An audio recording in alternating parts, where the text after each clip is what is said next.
Hi, everyone.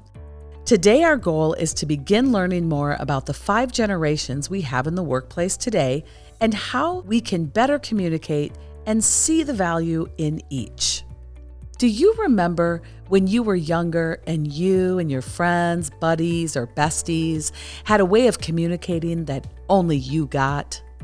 Kind of like an inside scoop or inside joke? Well, the 5 generations are a bit similar. When it comes to building culture, we have to keep in mind that each generation has their own traits and life experiences, and in many ways, their own language.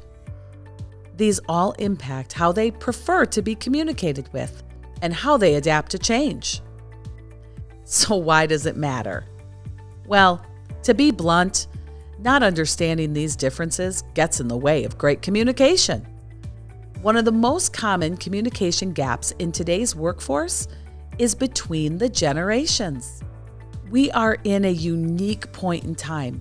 Right now, there are 5 generations in the workforce. I mean, all together. Take a moment and think about the team that you're on or the team that you lead. How many generations might be represented in your own team? Now, take a moment and think about how often there are miscommunications. I thought so. Well, good news. You can use Dignify to help focus on the strengths of each generation and build a strong culture. Let's watch a little video to share some points of understanding for each of the 5 generations that you're working alongside of in the workplace right now.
Over time, we have gotten used to generalizations about the generations that are not ours.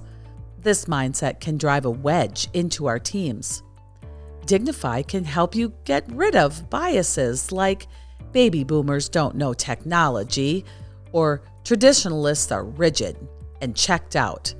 Millennials spend all their money on avocado toast, or Gen Zers are addicted to their phones.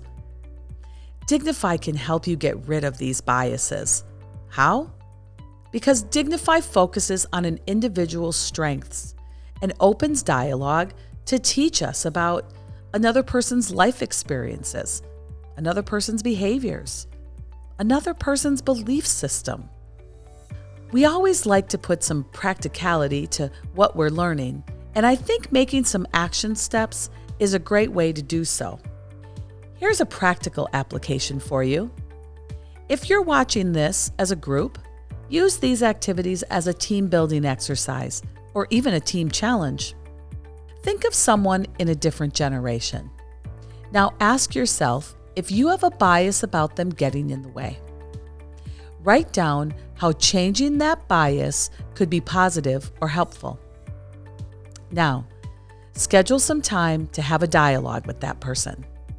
Not based on assumptions, but on a more personal level while learning about their unique strengths. You know, Dignify has 2 excellent tools. The Dignify Introductions, where you can review one motivation and learn valuable information. And the Dignify Check-ins. You can skip rating questions and even add your own custom questions. Another great challenge for you is to communicate across the generations. Set a goal to have an introduction or express check-in with a member of your team that is a part of a different generation. There's always time to learn about others on your team. Remember, you may need to see yourself in their shoes as you're building a well-rounded team across the generations. This will take understanding a generation's experiences, even historically. Ask the question, what happened while you were growing up?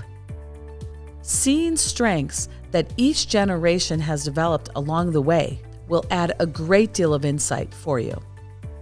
Lastly, dignify is a verb. It requires action. So I ask you, what can you actively do to gain an understanding of the people around you? Anything come to mind? I hope it did, and I hope you get after it. Thanks so much for joining. See you next time.